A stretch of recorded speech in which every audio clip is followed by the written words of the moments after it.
It took me years before I finally realized Scrivener can do that. So yes, Scrivener can do a lot more than you think it can, and that is one of the things I love about this program. Hello, and welcome to a new video. Welcome if you're new here. Hi, I'm Andrea. I'm a full-time university writing instructor and a part-time content creator and indie romance author with 8 published novels. Welcome back if you're one of my lovely returning friends. It is great to have you all here. Welcome to a Scrivener video. I haven't done one of these in a very long time. But since the last Scrivener video that I did, which really don't even know when that was, I think that was my outlining video, how I outline in Scrivener. I will link all of the Scrivener videos in a card up above as well as down below, but today is going to be tips and tricks that you might not know about on Scrivener, features of Scrivener that you might not know about. These are things that in some cases it took me years before I finally realized Scrivener can do that. So yes, Scrivener can do a lot more than you think it can, and that is one of the things I love about this program. This is not sponsored by Scrivener, just FYI. I'm not sponsored, I'm not an affiliate. I should sign up to be an affiliate, but I'm not, and I'm not gonna delay doing this video until I do sign up. So this is truly just me as a Scrivener fangirly talking about the tricks and the features and the settings that you might not know about, but that I absolutely love. So I think I had about 8 or 9 different features that I have slowly kind of learned about over the last several years. I started using Scrivener in 2017 when I started writing my PhD dissertation. So I have used Scrivener as both an academic and as a fiction writer. So I did my PhD dissertation, and all 8 of my currently published novels have been written using Scrivener. I refuse to write without it. So yeah, if you use Scrivener, if you've been enjoying Scrivener, but feel like you're probably not getting everything you need out of it or everything you can get out of it, keep watching because I've got some fun tips and tricks waiting for you. Okay, so I'm going to start us off by using my Scrivener file for Across the Pond Book 4, Forever Love London. So slight spoiler here on the first couple paragraphs, but some of these features I need to be able to show you in an existing file so that you can see what all of that can look like. Starting off, the first thing that I think is really useful when I'm starting a new project is to be able to copy things over from an existing Scrivener file into a new Scrivener file.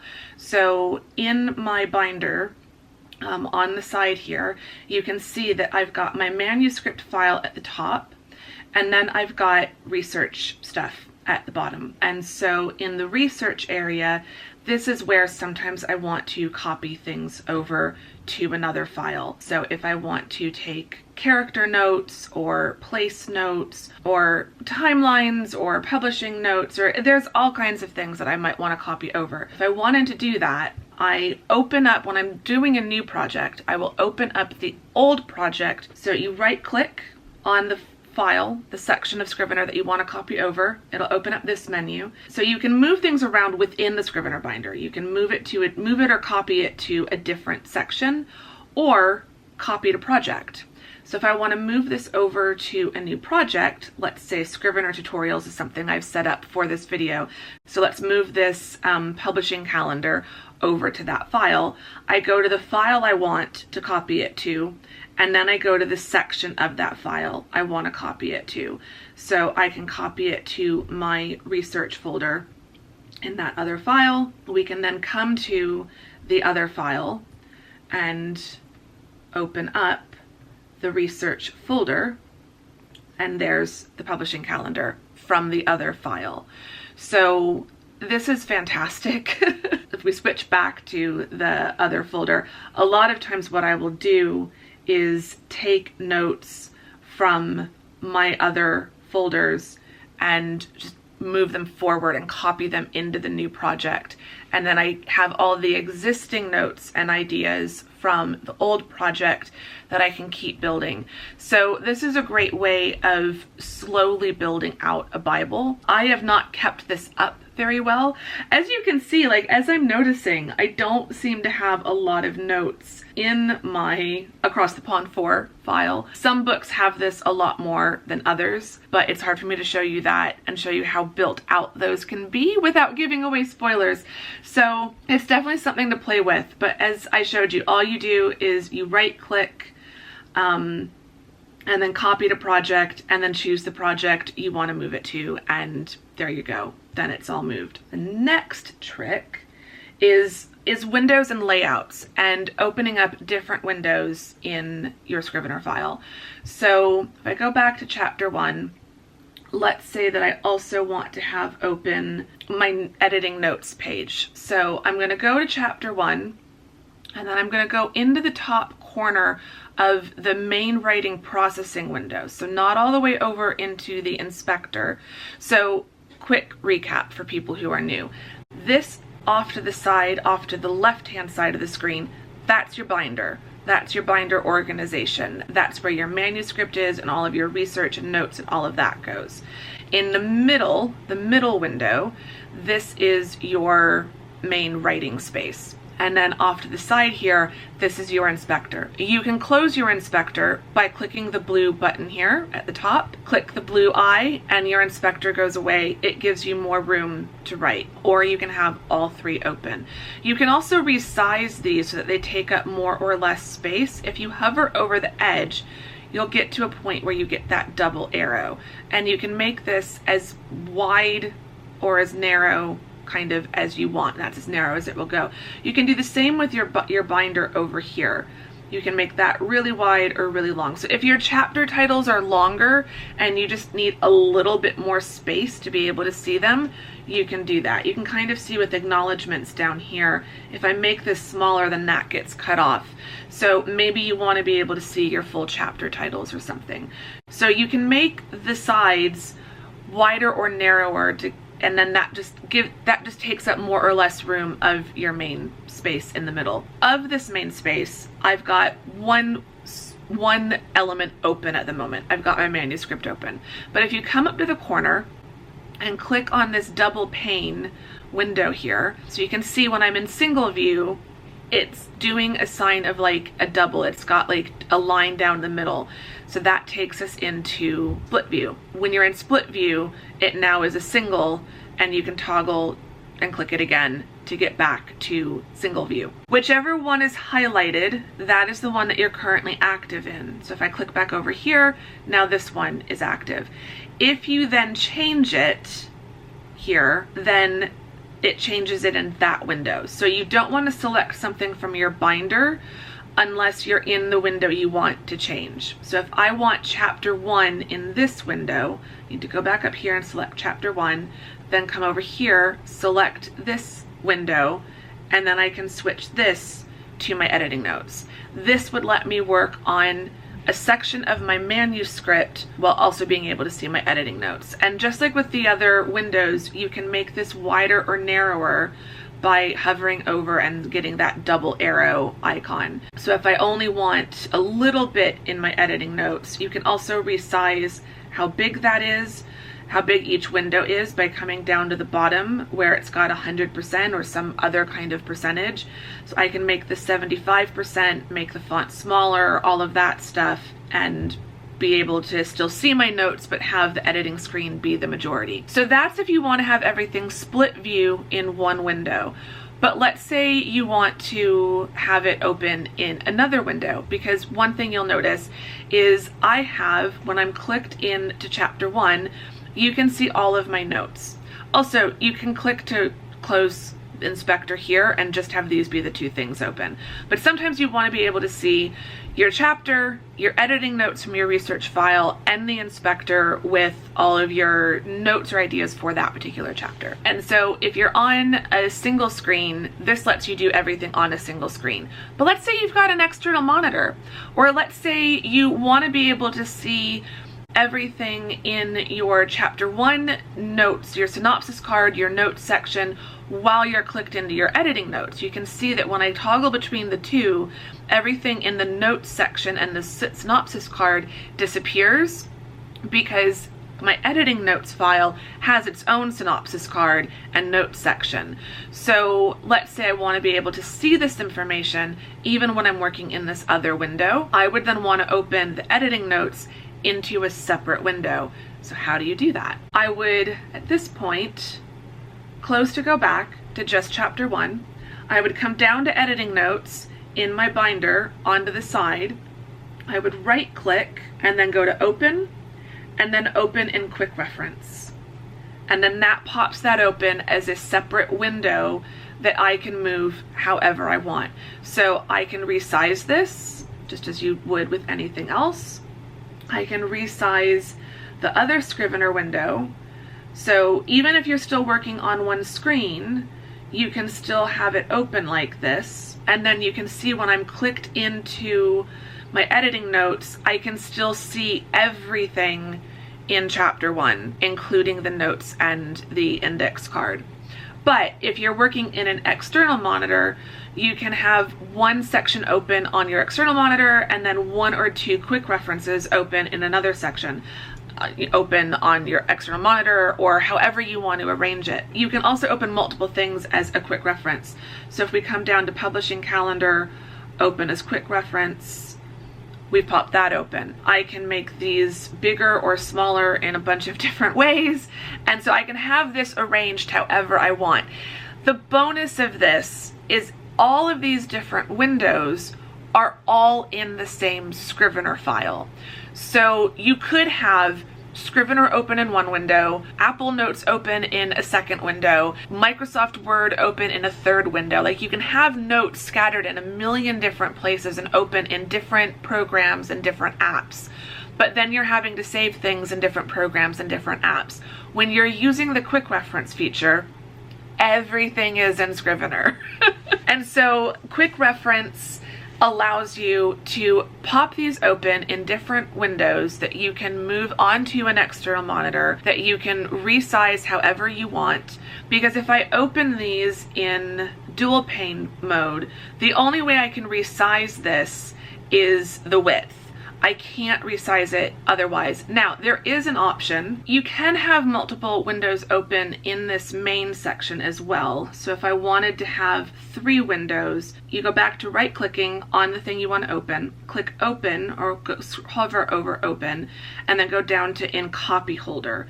This will then open. Now I've got 3 panes open, but when you're on one screen, this starts to get really small. So I don't tend to use the copy holder feature as much as I use the quick reference feature, because then that lets me have things open and arranged. It gives me more control over how I want to have everything open and arranged, and it allows me to use my external monitor. If I'm just working on my laptop in a coffee shop or something like that, I'm probably not going to use split view as much, because on just one laptop screen, you then start losing. You've got very, very minimal real estate to use. But I have a huge external monitor at home. And so to be able to use my laptop screen and my external monitor, I can have several different sections of Scrivener open across the 2 screens, and using the quick reference feature allows me to do that. Dictation. Scrivener does do dictation. All you need to do is set it up in your settings. So like on a Mac, you would come down to keyboard and then just make sure that you've got everything set up for dictation on your keyboard. So you can choose where you want to start the dictation. And then you just start dictating, period. It can be a little bit difficult to get used to, period. But once you get used to it, this can save you a lot of time. You can see as I'm pausing, sometimes it will put a period in, but sometimes it won't. So the grammar and the punctuation can get a little bit funny if you're not telling it where to do something. Period. New paragraph. It takes a bit of getting used to. It really does. Period. New paragraph. So sometimes you have to go back through and tweak things and fix the grammar, fix the punctuation. But if you just want to start dumping ideas out, I struggle with using dictation because, as you've probably noticed, I talk really fast. And so sometimes dictation can't keep up with me, and sometimes it is faster for me to just type.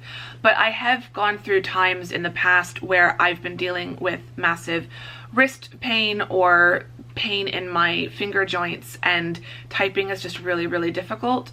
And so dictation is a way, and is something that I'm starting to play with as a way of still being able to type even if I can't type physically. So dictation is a really good skill to start practicing, and it's a good feature to know that Scrivener can do. Getting into some statistics type things, we'll go back to looking at this in the single view. If you're really nerdy like I am and you want to get into your statistics, frequently used words is something that most writers need to kind of be aware of. You want to go up to the top navigation bar to project, and then from project you go down to statistics, and then it might default you to words, so you can kind of toggle these to different things. You can go by word in alphabetical or reverse alphabetical order. You can go to count in terms of lowest or most. So you want to go to count and click this until you get to the most frequently used words. It's going, your most frequently used words are going to be things like the, to, and, those sorts of things. But scroll down, you can see Celeste is kind of the first non-general word, like the first kind of specific word, because it's the main character's name. So you would expect to see her name towards the top of that list. But then you want to scroll down to things like was. How often am I using the word was? I kind of don't want that to be used that often. It's a word that can be overused. I write in third person past tense. So Celeste was going to the shop.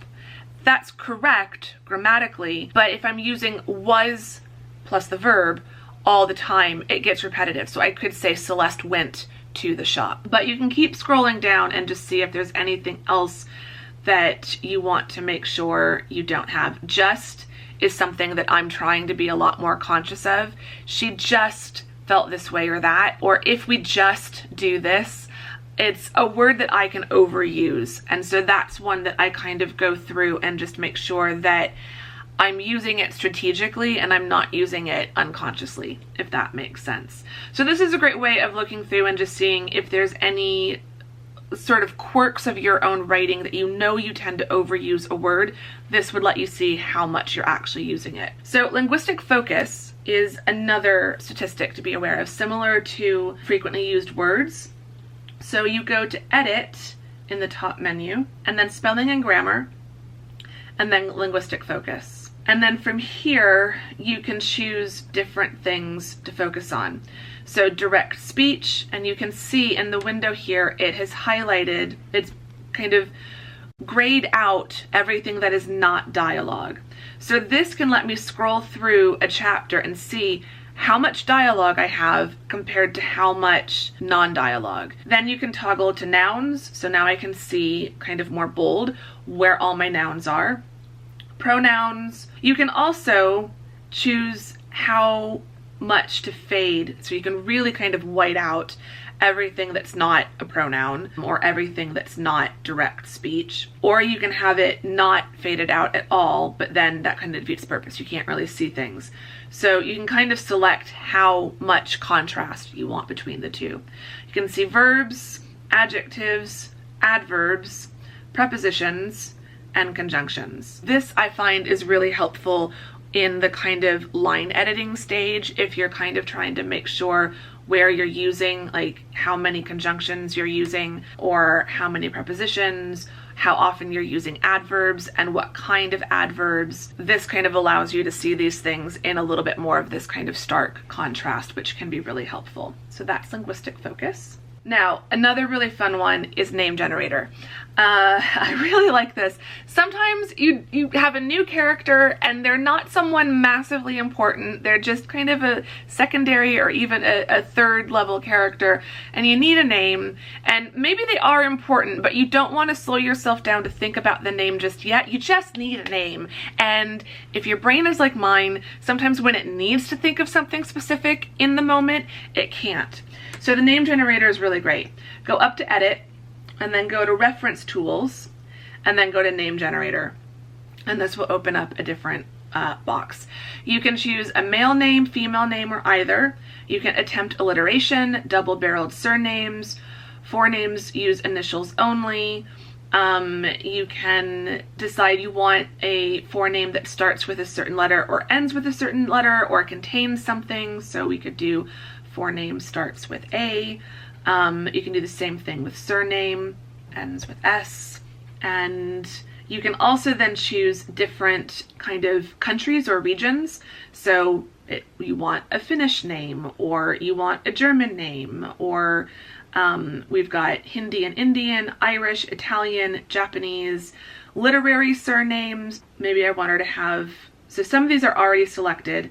So maybe I want her to have a literary surname. So you play around with this, get what you want. You can also do obscurity level. So you can go for something really, really common.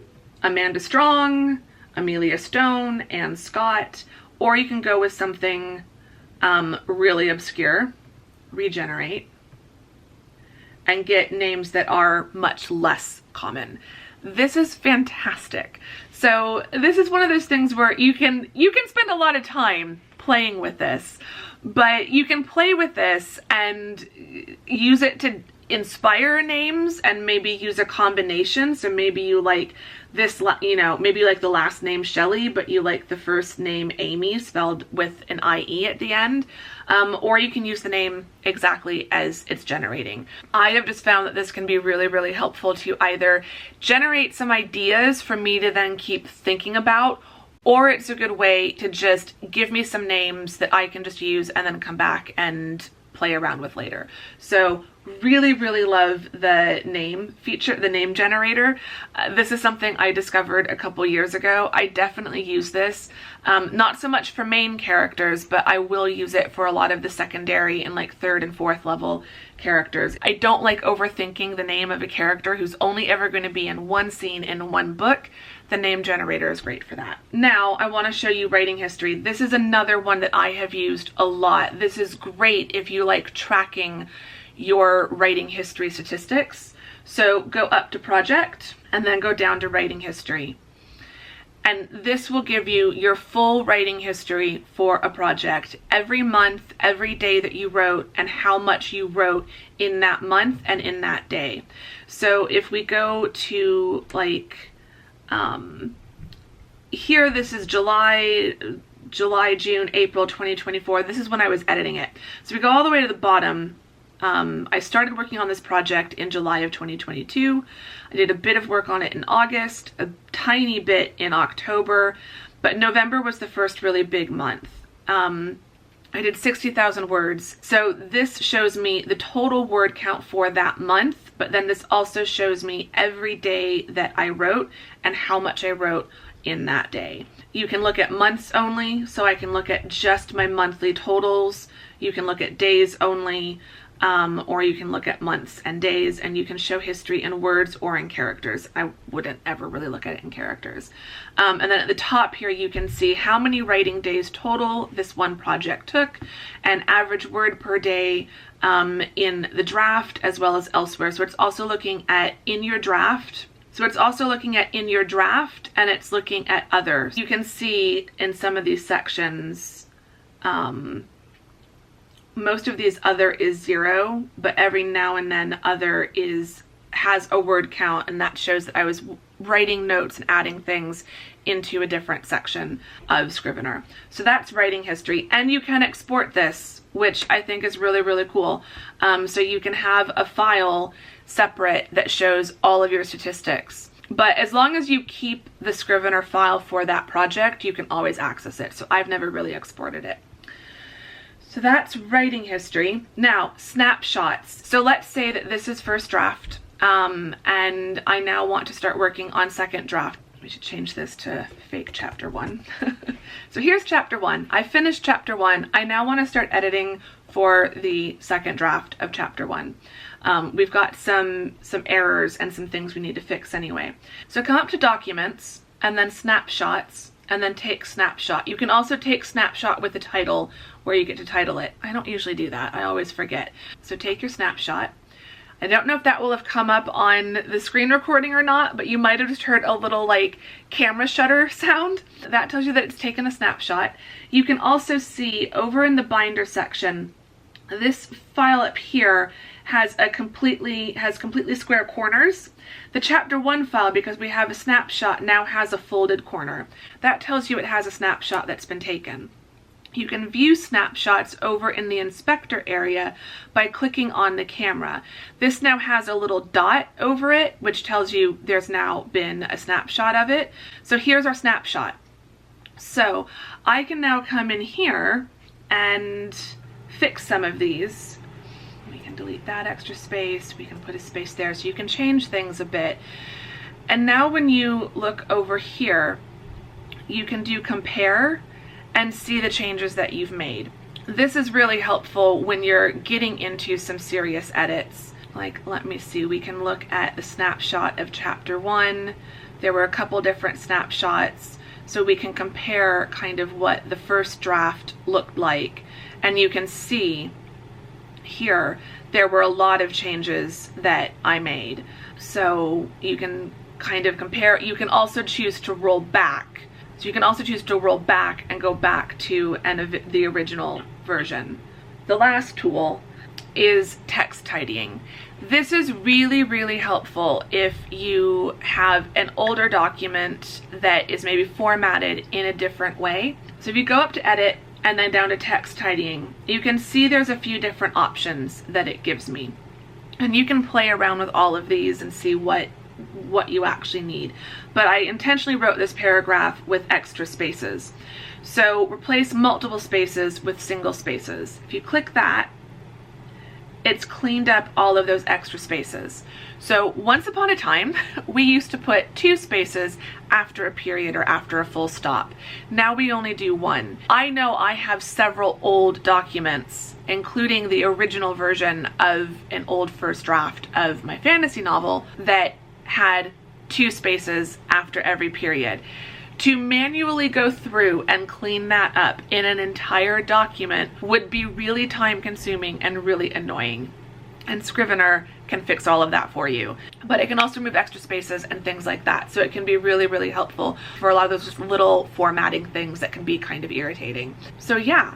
Okay, so there you go. There are, I think that was 8 or 9 different things that you can do with Scrivener. I use some of these more than others, like the opening of a section in quick reference. I use that so often, whereas other things like the name generator or Linguistic Focus, I use a little bit less frequently, but it's still really nice to know that I can do all of these. And when you need one of these features, it's nice to know that yes, in fact, Scrivener can do these things. So I hope some of this has been helpful. I hope this has been helpful. Again, if this is your first time watching this, and if you're still considering buying Scrivener, or if you've just bought it and you're still trying to learn how to set it up, I will have linked my other Scrivener videos. I would recommend going back and watching those for a more basic how to get started. You can also check out the YouTube channel for Scrivener. I will try to link that down in the description box because they've got a lot of really great tutorials and things on their own YouTube channel. A lot of their tutorials are shorter and are more focused on just one specific feature. So you can check that out if there's something specific. I will also say a lot of these things that I have found have come from me wondering, can Scrivener do this? And then Googling that and finding out, yes, in fact it can. So yeah, I hope this has been helpful. I hope it's been interesting. I hope you enjoyed it. If you did, give it a thumbs up. I would really appreciate that, and that does help with the algorithm so that other people can find it and it can help them. If you enjoyed this, I don't usually do these types of videos. I usually do cozy writing and lifestyle vlogs, but if that sounds good, then subscribe if you're not subscribed so you don't miss out on those. There will be a new one coming on Monday. And yeah, in the comments, leave me some like computer and typing and writing related emojis to let me know which one of you lovely people have made it all the way to the end of this video. Whether you love Scrivener or not, whether you use Scrivener or not, say hi in the comments. Let me know how you're doing. And yeah, I'm gonna go now, and I will see you all very soon in the next vlog.